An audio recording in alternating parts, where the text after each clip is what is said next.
Hello everyone. So UPSC Akhada में आप सभी का स्वागत है और मैं सूरज आनंद आप सभी के साथ हूँ। तो सबसे पहले तो मैं आप लोगों को बहुत बहुत बधाइयाँ देना चाहता हूँ क्योंकि आज हमारी आखिरी क्लास है मॉडर्न हिस्ट्री की। और मॉडर्न हिस्ट्री में दोस्तों हमने कितनी सारी चीज़ें पढ़ी थी, ज़रा एक बार आप लोगों को मैं एक छोटा सा थ्रोबैक देना चाहता हूँ। 1498 से शुरू करते के साथ ही हमने 1947 तक की चीज़ें ख़त्म करी। इसी बीच में जितने भी सारे मोमेंट्स हैं, जितने भी सारे लोग आए थे, जितनी भी सारी चीज़ें हुई थी दोस्तों, एक एक चीज़ों को पकड़ा और पकड़ के हम लोगों ने इसको पीटा। यानी पीटने का मतलब दोस्तों क्या है कि हमने चीज़ों को बहुत अच्छे से समझने की भी पूरी कोशिश करी थी। तो ये एक बेसिकली प्रीलिम्स के हिसाब से आपका जो कॉन्सेप्ट है ना, वो बन चुका है। इसके बाद अभी हमें करना क्या है दोस्तों, कुछ जो थोड़े से टॉपिक मेरे द्वारा बताया जाने वाला था वो मैं बताने वाला हूँ। और आज का जो मेरा क्लास है, 12th क्लास मॉडर्न हिस्ट्री को मैं ख़त्म करके आप लोगों को आपकी पढ़ाई के लिए ऑल द वेरी बेस्ट बोलने आया हूँ दोस्तों। तो ज़रा ध्यान दीजिएगा दोस्तों।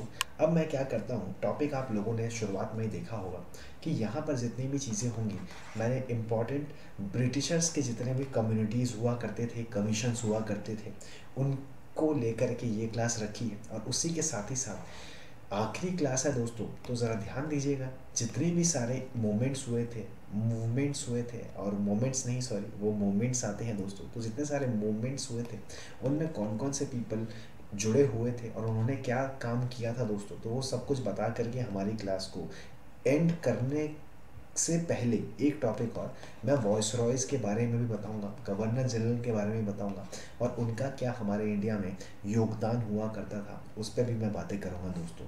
तो ये तीन चीज़ों के साथ ही साथ आते आते हमारे स्टार्टिंग में याद होगा एक 23 टॉपिक्स का मैंने एक थीम बनाया था हमारे मॉडर्न हिस्ट्री को लेकर के। तो वो सारी की सारी चीज़ें आज ही ख़त्म हो जाएंगी दोस्तों। तो चलिए चीज़ों की शुरुआत कराते हैं। और सबसे पहले मैं अगर कमीशंस के बारे में बातें करूं, यानी कि ब्रिटिशर्स के जितने कमीशंस हुआ करते थे उन पर एक बार ज़रा ध्यान देते हैं दोस्तों। तो जितने भी फेमाइन पर, यानी कह सकते हैं कि वहाँ फेमाइन आया था, और फेमाइन पर जितने भी कमीशंस हुआ करते थे उन पर इन्होंने अलग अलग कमीशंस बनाया था, जिनको हम लोग पहली जो कमीशन उभर करके आती है वो हमारा कैम्पबेल कमीशन आता है। दूसरा हमारा स्टार्ची आता है, STRATCHY, स्टार्ची कमीशन आता है। उसी के साथ ही तीसरे नंबर पे हमारा लिरल आता है, LYRAL, इवन डबल एल भी होता है कहीं कहीं किताबों में, ये कमीशन दर्शाई गई है। चौथी क्लास में हमारे सामने मैकडोनल, दोस्तों ये मैकडोनल नहीं है, ये मैकडोनल है। मैकडोनल कमीशन उभर करके आता है दोस्तों। अब एक एक करके इन चारों को ख़त्म करते हैं दोस्तों, और वो कैसे ख़त्म करते हैं तो ज़रा ध्यान दीजिएगा। कैंपबेल कमीशन के बारे में मैं बताऊं आप लोगों को, तो 1856 के दौरान और 66 के दौरान इसका टाइम फ्रेम हुआ करता था। उसी के साथ ही साथ जो एरिया हमारा कवर करता है, उड़ीसा का आता है, बिहार का आता है, बंगाल का आता है, मद्रास का आता है। और जो भी कह सकते हैं कि मेन इस टाइम में उड़ीसा में फेमाइन आया था, और उड़ीसा के फेमाइन को हटाने के लिए और इवन कह सकते हैं कि चीज़ों को आगे बढ़ाने के लिए हमने कैंपबेल, यानी अंग्रेज़ों ने कैंपबेल की शुरुआत की थी दोस्तों। अब थोड़ा सा और आगे बढ़ते हैं, हमारे सामने स्ट्रैटजी आता है। तो ये बेसिकली 1878 में इसकी शुरुआत देखी गई थी। 1878 में शुरुआत देखने के साथ ही जो यहाँ के चेयरमैन हुआ करते थे वो रिचर्ड सर रिचर्ड स्टार्ची हुआ करते थे, और इन्हीं के नाम से जो ये कमीशन है वो उभर करके आई थी दोस्तों। इसी के साथ ही साथ आगे बढ़े तो हमारे सामने लेरिल कमीशन के बारे में जिक्र है, जो कि 1897 में चीज़ें दिखाती हैं। और यहाँ पर जो चेयरमैन हुआ करते थे वो जेम्स लेरिल हुआ करते थे दोस्तों। तो ये उन्हीं के नाम से जो कमीशन है वो हमारे सामने बन करके आता है। मैकडोनल्ड कमीशन की अगर मैं बातें करूं दोस्तों, तो वो हमारे सामने 1900 के टाइम फ्रेम में बन करके आता है। और वो जो चेयरमैन हुआ करते हैं दोस्तों, उनका नाम सर एंथनी हुआ करता है। वो अमर अकबर एंथनी वाला ही एंथनी, बिल्कुल दोस्तों, तो ये वही सर एंथनी हुआ करते हैं दोस्तों। आई होप ये जितने कमीशन हैं आप लोगों को क्लियर हो गया होगा। अब इसी के साथ थोड़ा सा और आगे बढ़ते हैं। अब बातें करते हैं दोस्तों लॉ कमीशन के बारे में। तो दोस्तों लॉ कमीशन के बारे में हम बातें करने जाने वाले हैं। और लॉ कमीशन बेसिकली कहते क्या हैं कि law commission in India have a pre independence origin. ज़रा ध्यान दीजिएगा, इसका क्या मतलब है दोस्तों। लॉ कमीशन की बातें हम इंडिपेंडेंस से पहले से करते आ रहे हैं। उसी के साथ ही फर्स्ट लॉ कमीशन, दोस्तों ये थोड़ा फैक्चुअल क्वेश्चन है तो याद रखिएगा, first law commission was formed in 1834, और उसी के साथ ही इसी का जो रिजल्ट हुआ करता था वो हमारा चार्टर्ड एक्ट 1833 का हुआ करता था दोस्तों। तो ये याद रखिएगा, फर्स्ट लॉ कमीशन हमारा 1834 में हुआ था, और इसी के साथ ही कह सकते हैं कि ये जो रिज़ल्ट हुआ था वो हम चार्टर एक्ट 1833 का ही एक रिज़ल्ट यहाँ पर प्रभाव इसका पड़ता है दोस्तों। इसी के साथ ही साथ थोड़ा सा और आगे बढ़ते हैं दोस्तों। सेकंड की अगर मैं बारे में आप लोगों को बताऊं दोस्तों, तो सेकंड जो हमारा लॉ कमीशन उभर करके आया था वो 1853 में आया था, और ये किसके निगरानी में हुआ करता था, यहाँ पर सर जॉन रोमिली हुआ करते हैं, ROMILLY। इसी के साथ ही अगर थर्ड के बारे में मैं आप लोगों को बताऊं दोस्तों, तो ये 1862 में आया था, और ये भी एक तरह से सर जॉन रोमिली ही यहाँ पर हुआ करते थे। फोर्थ हमारे सामने उभर करके आता है दोस्तों, वो 1879 का टाइम फ्रेम हुआ करता है। ये डॉक्टर वाइटली स्टोक्स के द्वारा निगरानी किया जाता है, और इसी के अंतर्गत में चीज़ें दिखाई जाती हैं। क्लियर है दोस्तों। इसके बाद अब आगे बढ़ते हैं। अगली कमीशन हमारे पास करेंसी कमीशन उभर करके आ रही है। करेंसी कमीशन के बारे में जिक्र दिखाया गया है।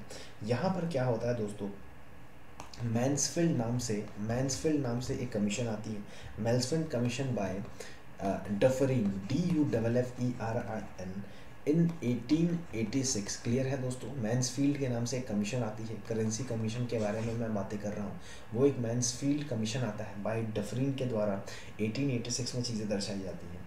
इसके साथ ही साथ हमारा फाउलर आता है, Fowler commission, FOWLER, Fowler commission by Elgin, ELGIN, Elgin second, और एक कब आता है दोस्तों, ये 1898 में आता है।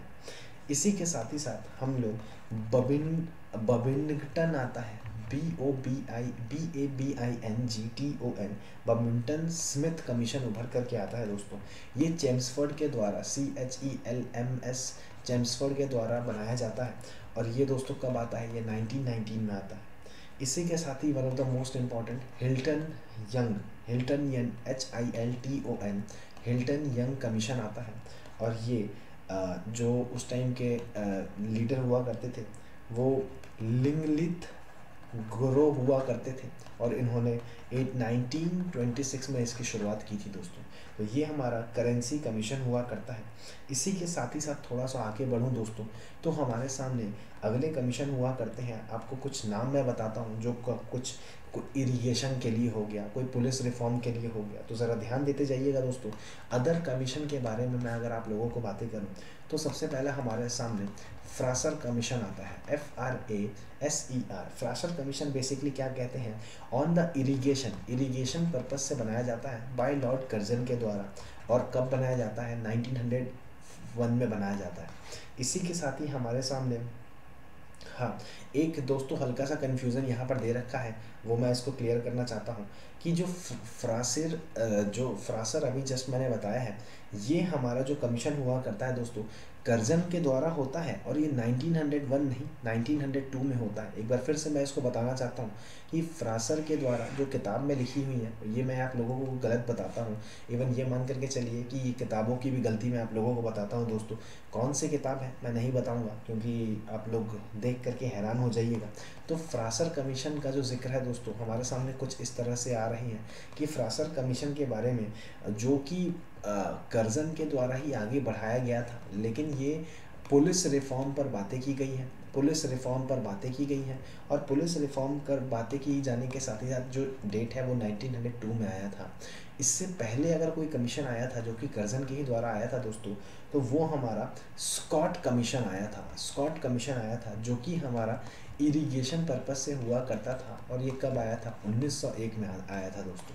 तीसरे नंबर पर अगर मैं बातें करूं तो हमारा हंटर कमीशन आया था। बहुत ही इंपॉर्टेंट सवाल है दोस्तों, हंटर कमीशन, जो कि आप कह सकते हैं कि जो भी पंजाब के डिस्टर्बेंस चल रहे थे उसके ऊपर चीज़ों को आगे बढ़ाया जाता था, और ये चेम्सफोर्ड के द्वारा CHELMS चेम्सफोर्ड के द्वारा लाया जाता है। और कब लाया जाता है दोस्तों, 1919 में ये लाया जाता है।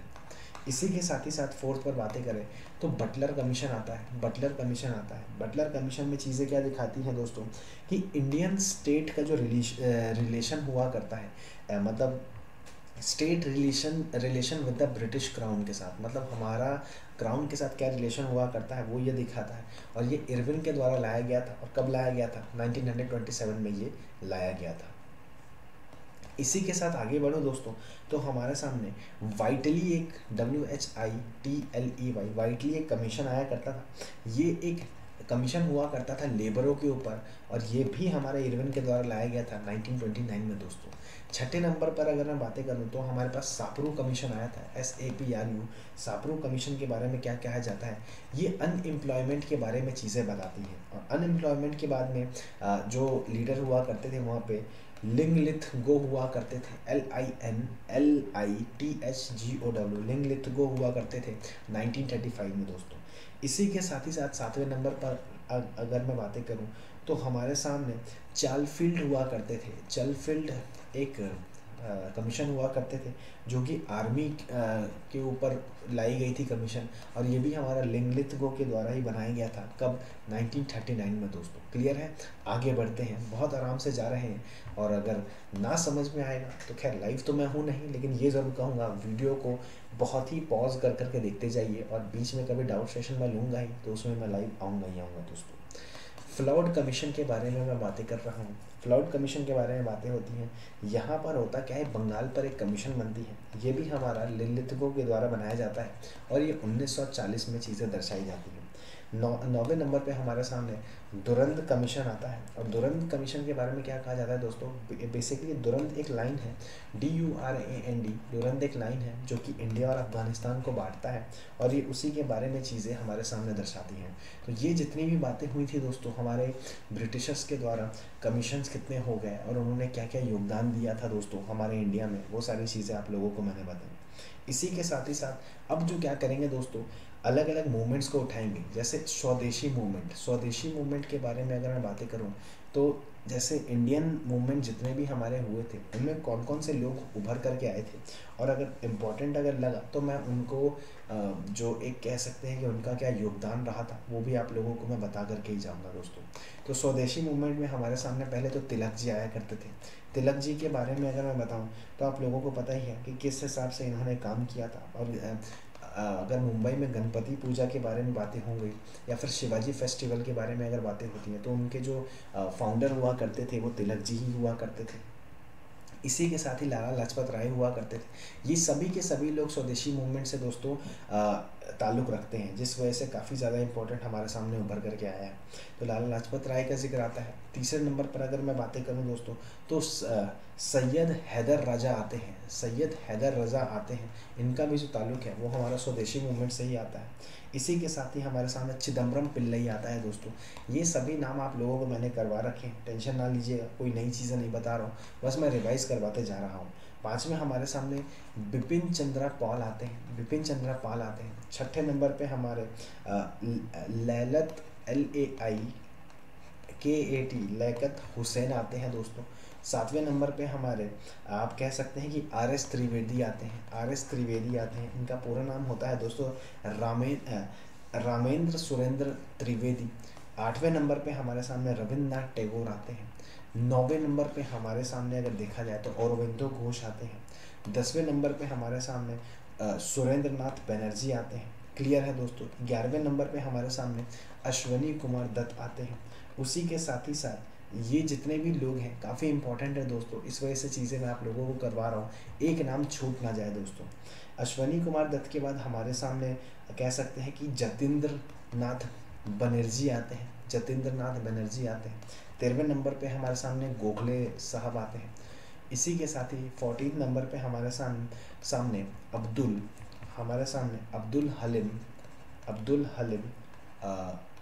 गुजनवी आते हैं। 15वें नंबर में हमारे सामने दादा भाई नौरोजी आते हैं। दादा भाई नौरोजी। 16वें नंबर पे हमारे सामने आचार्य PC रॉय आते हैं दोस्तों, याद रखिएगा। 17वें नंबर में हमारे सामने अश्वनी कुमार बनर्जी आते हैं। अश्वनी कुमार बनर्जी आते हैं। 8वें नंबर पे हमारे सामने देखा क्या जाता है, सतीश चंद्र SC मुखर्जी आते हैं दोस्तों। सतीश चंद्र मुखर्जी आते हैं। 19वें नंबर पे हमारे सामने क्या देखा जाता है कि मोतीलाल घोष आते हैं दोस्तों। इसी के साथ ही 20वें नंबर पे हमारे सामने ब्रह्म बंदत उपाध्याय उभर करके आते हैं दोस्तों। 21वें नंबर पे हमारे सामने जोगिंद्र नाथ आते हैं दोस्तों।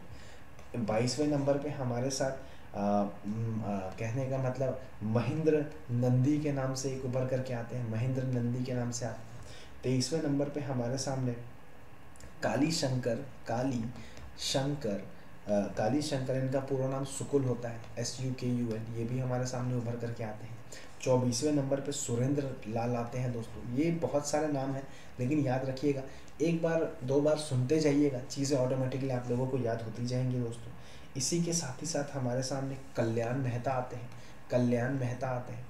फिर इसी के बाद ही आगे बढ़े दोस्तों, तो 26वें नंबर पे हमारे सामने लाला हरि कृष्ण लाल आते हैं। 27वें नंबर पे हमारे सामने मोहम्मद शाफ़ी आते हैं दोस्तों। याद रखिएगा, मोहम्मद शाफ़ी जी का जिक्र भी हमारे स्वदेशी मूवमेंट में करवाया गया था। इसी के साथ ही वी कृष्ण स्वामी अय्यर आते हैं, वी कृष्ण स्वामी अय्यर भी उभर करके आते हैं दोस्तों इन्हीं स्वदेशी मूवमेंट से। इसी के साथ ही हेमचंद्र के नाम से एक आते हैं दोस्तों, इनका भी जो जिक्र है स्वदेशी मूवमेंट में ही करवाया गया था। इसी के साथ ही हमारे सामने देखा क्या जाता है जो आप कह सकते हैं सचिंद्र नाथ सयल का नाम है, वो भी इसमें ही जुड़ा हुआ है दोस्तों। इसी के साथ ही सावरकर का नाम आता है। 32वें नंबर पे हमारे सामने दिनशॉ वाचा का नाम आता है दोस्तों, जिनको मैंने डी वाचा का भी नाम आप लोगों को बताया था दोस्तों। तो ये जितने 32 लोग हैं हमारे स्वदेशी मूवमेंट से ताल्लुक़ रखते हैं। अब मैं बातें करता हूँ नॉन कॉपरेशन मूवमेंट की। नॉन कॉपरेशन में सबसे पहले हमारे सामने गांधी जी आते हैं, कोई शक वाली बात होनी नहीं चाहिए। इसी के बाद ही हमारे CR दास आते हैं दोस्तों। तीसरे नंबर पर हमारे सामने जवाहरलाल नेहरू आते हैं। चौथे नंबर पे देखा क्या जाता है हमारे सामने JM सेन गुप्ता उभर करके आते हैं दोस्तों। 5वें नंबर पे हमारे सामने बसंती देवी आती है। छठे नंबर पर अगर देखा जाए तो हमारे सामने बीरेंद्र नाथ समसर आते हैं दोस्तों। 7वें नंबर पर अगर मैं बातें करूं तो जितेंद्र लाल बनर्जी आते हैं दोस्तों। 8वें नंबर पे हमारे सामने सुभाष चंद्र बोस आते हैं दोस्तों। 9वें नंबर पे हमारे सामने शौकत अली, फिर उसके बाद मोहम्मद अली आते हैं दोस्तों, वो अली ब्रदर जिनका नाम हुआ करता था। मोतीलाल नेहरू आते हैं। 11वें नंबर पर अगर मैं बातें करूं दोस्तों तो लाला लाजपत राय उभर करके आते हैं। 12वें नंबर पर अगर ध्यान दूं तो राजेंद्र प्रसाद आते हैं। उसी के साथ ही साथ राजेंद्र प्रसाद के साथ ही साथ हमारे सामने वल्लभ भाई पटेल का भी जिक्र किया गया है। 14 नंबर पे हमारे सामने मोतीलाल तेजावत का नाम आता है दोस्तों। 16वें नंबर पे हमारे सामने क्या देखा जाता है दोस्तों, हमारे सामने हसरत मोहिनी का नाम आता है दोस्तों। 17वें नंबर पे हमारे सामने पुरुषोत्तम दास का नाम आता है दोस्तों। क्लियर है, याद रखते जाइएगा। इसी के साथ ही 18वें नंबर पे अगर देखा जाए तो हमारे सामने NC बरदलोई का नाम आता है दोस्तों। 19वें नंबर पे हमारे सामने मुजफ्फर अहमद का नाम आता है। 20वें नंबर पे हमारे सामने प्रेमचंद का नाम आता है। इसी के साथ ही साथ हमारा 21वें नंबर पे MN रॉय का नाम और 22वें नंबर पे हमारा भगवान अहिर का नाम आता है दोस्तों। तो ये सब जितने भी लोग हुआ करते थे हमारे नॉन कॉपरेशन मूवमेंट से जुड़ा हुआ करते थे। इसी के बाद ही अब हम आगे बढ़ते हैं दोस्तों। तो आगे जो हमारा मूवमेंट उभर करके आ रहा है वो कुछ इस तरह से है कि अब हम CDM की बातें कर रहे हैं, सिविल डिसओबीडियंस मूवमेंट की बातें करते हैं। गांधी जी हैं, उसी के साथ ही साथ आगे बढ़ते जाए तो C गोपालाचार्य आते हैं। तीसरे नंबर पे हमारे सामने केलप्पन आते हैं दोस्तों। चौथे नंबर पे हमारे सामने जवाहरलाल नेहरू आते हैं। 5वें नंबर पे अगर देखा जाए तो कृष्ण पिल्लई आते हैं दोस्तों। 6ठे नंबर पर अगर बातें करें तो यहाँ पर खान अब्दुल गफ़र खान आते हैं। 7वें नंबर पर अगर मैं बात करूँ तो सरोजनी नायडू आती है। 8वें नंबर पर सूर्य सेन आते हैं दोस्तों। 9वें नंबर पे हमारे सामने देखा क्या जाता है कि सूर्य सेन के बाद हमारे सामने अब्बास तैयब जी के नाम से आते हैं। 10वें नंबर पे हमारे सामने सुभाष चंद्र बोस आते हैं और उसी के साथ ही 11वें नंबर पे शेख अब्दुल्ला आते हैं दोस्तों। 12वें नंबर पर अगर मैं बातें करूं तो मोहम्मद यासीन खान आते हैं। 13वें नंबर पर अगर मैं बातें करूं दोस्तों, तो हमारे सामने मेहता आते हैं। मेहता के नाम से एक फेमस है, मेहता आते हैं। NV 14 नंबर पे हमारे सामने जो आते हैं उनका नाम NV गडगिल आता है। 15वें नंबर पे हमारे सामने BR अम्बेडकर आते हैं। 16वें नंबर पे हमारे सामने MN रॉय आते हैं दोस्तों इसमें भी। तो ये सारे जितने भी लोग हैं इनका ताल्लुक हमारे सिविल डिसोबीडियंस मूवमेंट से हुआ करता है। अब आगे हम लोग क्विट इंडिया मूवमेंट की तरफ बढ़ रहे हैं। तो क्विट इंडिया मूवमेंट में ज़रा ध्यान दीजिएगा दोस्तों। तो दोस्तों क्विट इंडिया मूवमेंट में हमारे सामने गांधी उभर करके आते हैं, उसी के साथ जयप्रकाश नारायण आते हैं, उसी के साथ हमारे पास तीसरे नंबर पे राम मनोहर लोहिया आते हैं, राम मनोहर लोहिया। चौथे नंबर पे हमारे सामने चिट्टू पांडे आते हैं, चिट्टू पांडे के नाम से एक लीडर आते हैं। पाँचवें नंबर पे हमारे सामने उषा मेहता आते हैं। छठे नंबर पे हमारे सामने जवाहरलाल नेहरू आते हैं। सातवें नंबर पे हमारे सामने सुमंती मोरर्जी आते हैं। आठवें नंबर पे हमारे सामने रास बिहारी बोस आते हैं दोस्तों। नौवें नंबर पे हमारे सामने कैप्टन मोहन सिंह आते हैं। 10वें नंबर पे हमारे सामने सुभाष चंद्र बोस आते हैं। 11वें नंबर पे हमारे सामने C राजा गोपालाचार्य आते हैं। 12वें नंबर पे हमारे सामने सतीश समंता आते हैं। 13वें नंबर पे हमारे सामने नाना पाटिल आते हैं। और 14 नंबर पे हमारे सामने KG MASHRUWALLA, तो KG मशरूवाला हमारे सामने 14 नंबर पे आते हैं दोस्तों। तो ये जितने भी नाम है हमारे क्विट इंडिया मूवमेंट के हुआ करते हैं दोस्तों। तो यानी कि इसका क्या मतलब है कि जितने भी मैंने आप लोगों को ब्रिटिश कमिटीज़ करा दी, उसी के साथ ही साथ अगर देखा क्या जाता है तो personalities associated with the specific movements करा दिया। अब हम बढ़ते हैं हमारे आखिरी टॉपिक जो कि वाइसरॉय और गवर्नर जनरल ऑफ इंडिया है दोस्तों। तो ये सारी चीज़ें मैं आप लोगों को इसलिए करवा रहा हूँ क्योंकि दोस्तों देखिए होता क्या है ना, ये सब क्वेश्चन आप लोगों को बस याद रखने के लिए इम्पोर्टेंट है, और उसी के साथ ही साथ कभी भी MCQ आता है दोस्तों तो याद रखते जाइएगा कि पहला कौन था, आखिरी कौन था, और उन्होंने क्या हमारे इंडिया में योगदान किया था दोस्तों। तो गवर्नर जनरल और वाइसरॉय का किस्सा इस तरफ है दोस्तों। पहले गवर्नर जनरल हुआ करता था, बाद में जा कर के हमारा वाइसरॉय आते थे। तो 1 मिनट ज़रा वेट करिए दोस्तों, मैं गवर्नर जनरल के बारे में बताऊँगा और उन्हीं के बाद वहाँ पर उनके काम के बारे में भी बताऊँगा। तो दोस्तों गवर्नर जनरल के बारे में अगर मैं बातें करूं तो हमारे सामने पहले गवर्नर जनरल वॉरेन हेस्टिंग्स उभर करके आते हैं। इनके टाइम फ्रेम के बारे में बातें करूं तो 73 से 85 तक का टाइम फ्रेम इनका होता है।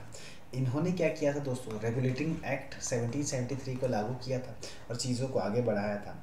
इनका जो योगदान हुआ करता था मराठा वॉर में भी हुआ करता था, इसी के साथ ही सेकेंड मैसूर वॉर में भी हुआ करता था। अगले जो हमारे गवर्नर जनरल आते हैं वो लॉर्ड कॉर्नवालिस आते हैं दोस्तों, याद रखिएगा। तो उनके बारे में, लॉर्ड कॉर्नवालिस के बारे में अगर बातें करूं तो 86 से जो टाइम फ्रेम होता है वो 93 तक दर्शाया जाता है। इन्होंने क्या योगदान दिया था कि थर्ड मैसूर वॉर में इनका जो पार्टिसिपेशन था वो हुआ था, और उसी के साथ ही इन्होंने क्या किया, कॉर्नवालिस कोड के नाम से एक रूल बुक पब्लिश करवा दिया जिसमें कि जुडिशरी रिफॉर्म के बारे में और सेपरेशन ऑफ एडमिनिस्ट्रेशन और जुडिशरी की बातें उन्होंने यहाँ पर करी थी। तीसरे नंबर पर जो गवर्नर जनरल हमारे सामने उभर करके आते हैं उनका नाम जॉन शोरे होता है दोस्तों, जॉन शोरे होता है। 93 से लेकर के 98 तक का टाइम फ्रेम हुआ करता है।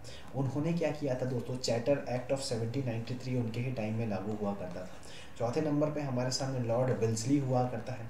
इनके बारे में 98 से लेकर के 1805 तक का टाइम फ्रेम इनका दर्शाया जा रहा है। इन्होंने क्या किया था दोस्तों, एक सब्सिडरी अलायंस सिस्टम को फॉर्मेशन किया था, और सब्सिडरी अलायंस के बारे में अगर बताऊं तो 1798 में इसका फॉर्मेशन हुआ था। और फर्स्ट अलायंस जो हुआ था वहाँ के निज़ाम ऑफ हैदराबाद हुआ करता था, उनसे इनका अलायंस हुआ करता था दोस्तों। 5वें नंबर पर अगर मैं बातें करूँ तो हमारे जॉर्ज बार्लो हुआ करते थे। इन्होंने क्या किया था दोस्तों, हमारा पहले तो टाइम फ्रेम 1805 से लेकर के कह सकते हैं कि 1807 तक का टाइम फ्रेम इनका हुआ करता था। इन्होंने वेल्लोर की म्यूटिनी करवाई थी दोस्तों, वेल्लोर की म्यूटिनी करवाई थी। छठे नंबर पर अगर मैं बातें करूं तो लॉर्ड मिंटो फर्स्ट के नाम से एक गवर्नर जनरल हुआ करते थे। टाइम फ्रेम के बारे में बातें करूँ तो 1807 से लेकर के 1813 तक का टाइम फ्रेम हुआ करता था। इन्होंने ट्रीटी ऑफ अमृतसर करवाया था, जो कि किसके साथ हुआ था दोस्तों, रंजीत सिंह के साथ हुआ था, और 1809 उसका टाइम फ्रेम हुआ करता था। 7वें नंबर पे जो हमारे गवर्नर जनरल आते हैं दोस्तों, वो लॉर्ड हेस्टिंग्स उभर करके आते हैं। उन्होंने क्या किया था दोस्तों, 1813 से 1823 के टाइम फ्रेम में उन्होंने रूल किया था। एंग्लो नेपाल वॉर इनके टाइम में हुआ था। ट्रीटी ऑफ सगौली इनके टाइम में हुआ था। उसी के साथ ही साथ कह सकते हैं कि जो भी रौतवारी सिस्टम के बारे में बातें होती हैं वो इनके ही टाइम में चीज़ें दर्शाई गई थी दोस्तों। लॉर्ड हेस्टिंग्स के द्वारा ही चीज़ें आगे दर्शाई गई थी। इसी के साथ ही साथ लॉर्ड एम हेस्ट आते हैं, AMHERST, एम हेस्ट आते हैं। 1823 से लेकर के 28 तक की चीज़ें वो दर्शाते हैं। इनमें फर्स्ट बर्मीज़ वॉर हुआ था और इन्होंने भरतपुर को कैप्चर कर लिया था दोस्तों। इसी के साथ ही 9वें नंबर पर हम आगे बढ़ेंगे तो हमारे सामने लॉर्ड विलियम बेंटिक उभर करके आते हैं। इनके टाइम फ्रेम की बातें करूँ तो 28 से लेकर के 35 तक का टाइम फ्रेम हुआ करता है। चार्टर एक्ट ऑफ 1833 का टाइम दर्शाता है। उसी के साथ ही साथ मैसूर का जो एनेक्सेशन होता है वो इनके ही टाइम में दोस्तों आगे बढ़ाते हैं।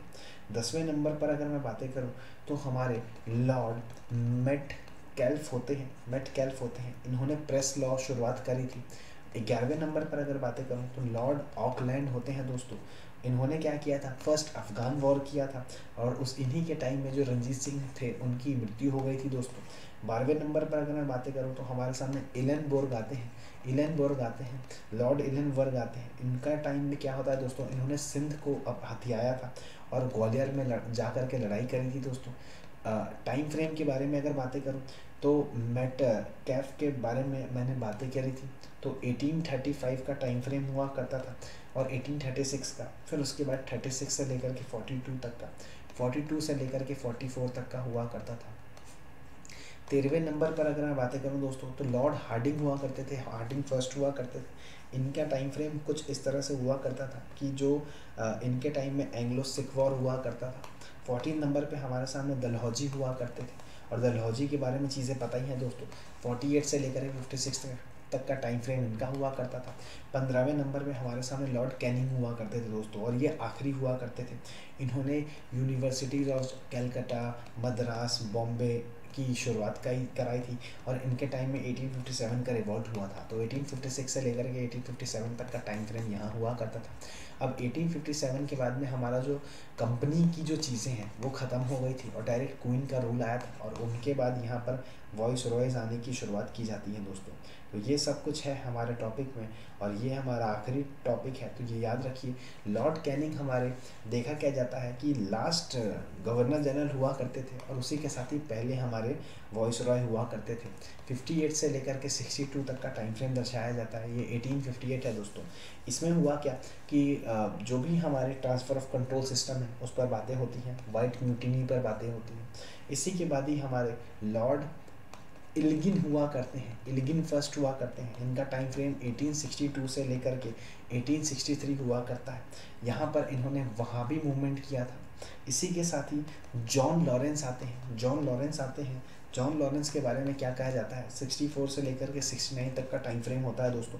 भूटान वॉर के बारे में बातें की जाती हैं इन्हीं के द्वारा। लॉर्ड मायो आए थे दोस्तों, इनका टाइम फ्रेम 69 से लेकर के 72 हुआ करता था और इन्होंने क्या किया था दोस्तों, रेलवे वगैरह की शुरुआत इन्होंने ही करवाई थी। इसी के बाद हमारे नॉर्थ ब्रॉक हुआ करते हैं और इन्होंने क्या किया था कि ये प्रिंस वेल्स गए थे और उसी के बाद इनके टाइम में क्यूका मूवमेंट उभर करके आया था दोस्तों। ये सारी चीज़ें हैं और इनके टाइम फ्रेम के बारे में अगर बातें करूँ तो 72 से लेकर के 76 तक का टाइम फ्रेम इन्हीं का दर्शाया जाता है।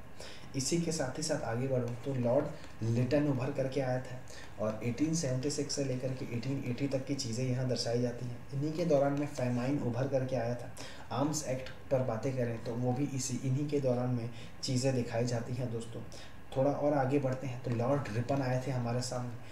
1880 से लेकर के 84 तक की चीज़ें हमारे सामने दर्शाई जाती हैं। तो फर्स्ट फैक्ट्री एक्ट इन्हीं के ही दौरान चीज़ें उभर करके आई थी दोस्तों। इसी के बाद लॉर्ड डफरिन आते हैं दोस्तों। तो लॉर्ड डफरिन के बारे में 84 से लेकर के 88 तक की चीज़ें आती हैं। इन्होंने क्या किया दोस्तों, थर्ड बर्मीज़ वॉर की शुरुआत करा दी थी।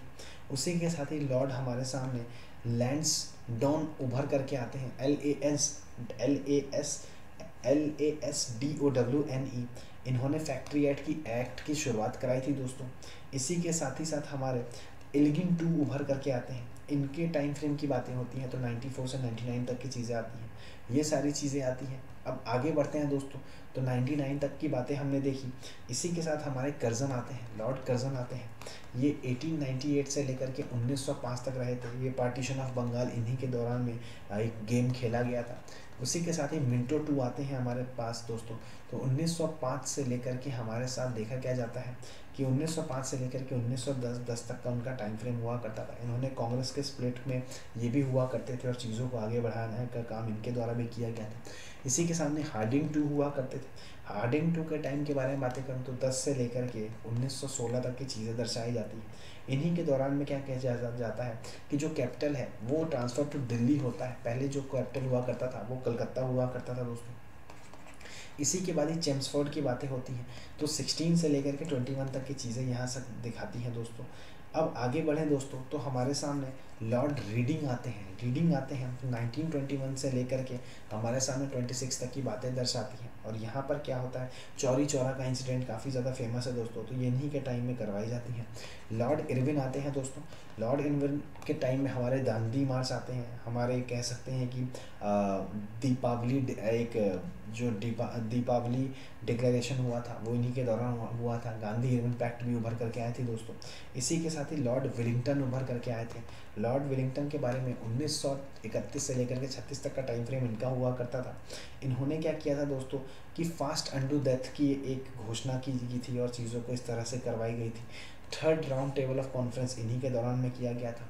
लॉर्ड इनके बाद हमारे लॉर्ड लिनिंथगो आते हैं। उनके टाइम फ्रेम की बातें करी जाए तो 36 से लेकर के 44 तक की चीज़ें दर्शाई जाती हैं। लाहौर रिजोल्यूशन के बारे में बातें की जाए, अगस्त ऑफर के बारे में बातें की जाए तो इन्हीं के दौरान में चीज़ें दिखाई जाती हैं दोस्तों। फिर हमारे लॉर्ड वेल्व आते हैं दोस्तों। 1944 से लेकर के 47 तक का टाइम फ्रेम यहाँ दर्शाते हैं दोस्तों। यहाँ पर कैबिनेट मिशन आया था। माउंट बैटन के बारे में अगर बताऊं तो he was the last viceroy of our India. तो यहाँ पर क्या कहा जाता है, 47 से लेकर के 48 ही was the last voice Roy but he was the first voice Roy of the independent India दोस्तों। तो ये भी याद रखते जाइएगा। यहाँ पर क्या हुआ था दोस्तों, इंडिया आज़ाद हो गया था। और जो जून का थर्ड प्लान है यानी 3 जून का जो उभर करके प्लान उभर करके आता है वो आता है। और उसी के साथ ही इन्होंने इंडियन इंडिपेंडेंस बिल को हमारे हाउस ऑफ कॉमन में लागू कर दिया था दोस्तों। तो इसके बाद हमारी आज़ादी भी मिल जाती है और इवन आज़ादी हमारे क्लास से भी हो जाती है। तो ये कुछ इस तरह का हमारा मॉडर्न का टाइम फ्रेम हुआ करता था दोस्तों। मुझे उम्मीद है कि जितनी भी सारी चीज़ें मेरे द्वारा बताई गई हैं आपका कॉन्सेप्ट क्लियर होता गया हो और हिस्ट्री अब कहीं ना कहीं फेवरेट बन गया होगा। जो भी क्वेश्चंस वगैरह होंगे दोस्तों, मैं टेस्ट सीरीज़ लेकर के आ रहा हूँ और नए बैच की भी जो एक शुरुआत है वो हो रही है, उस पर जल्दी जल्दी ज्वाइन करिए। आप लोगों को एक अगर थीमेटिकल आइडिया दूँ दोस्तों तो एक बेसिक बना ही दिया है। उसी के साथ ही साथ करंट की चीज़ें मेरे नए बैच के साथ आप लोगों को पता चली जाएगा। उसी के साथ ही जिसमें मैपिंग है, करंट अफेयर्स हैं, जो भी सारी चीज़ें हिस्ट्री से रिलेटेड है वो यहाँ पर दिख जाएंगी दोस्तों। उसी के बाद ही अगर आगे बढ़ें दोस्तों तो हमारे टेस्ट सीरीज़ हैं, इतना तीनों कर लेंगे दोस्तों तो हिस्ट्री को लेकर के कोई भी सोचने और समझने वाली बात आप लोगों को परेशान नहीं करेंगी कि ये छूट गया वो छूट गया। क्योंकि जब सूरज हो साथ तब डरने की नहीं है कोई बात दोस्तों। तो हमारे यूपीएससी अखाड़ा के साथ जुड़े रहिएगा, वन प्लेटफॉर्म को फॉलो करते रहिएगा। रिलेवेंट, क्वालिटी और सिंप्लीफाइड हमारा एक मानना है और चीज़ों को किस तरह से हम आगे बढ़ाते हैं ये बस अब आप लोगों को जानना है दोस्तों। तो चलिए दोस्तों, मिलते हैं अब एक नए कोर्स में, एक नए अवतार में। तब तक के लिए अपना ख्याल रखिएगा। थैंक यू और जय हिंद।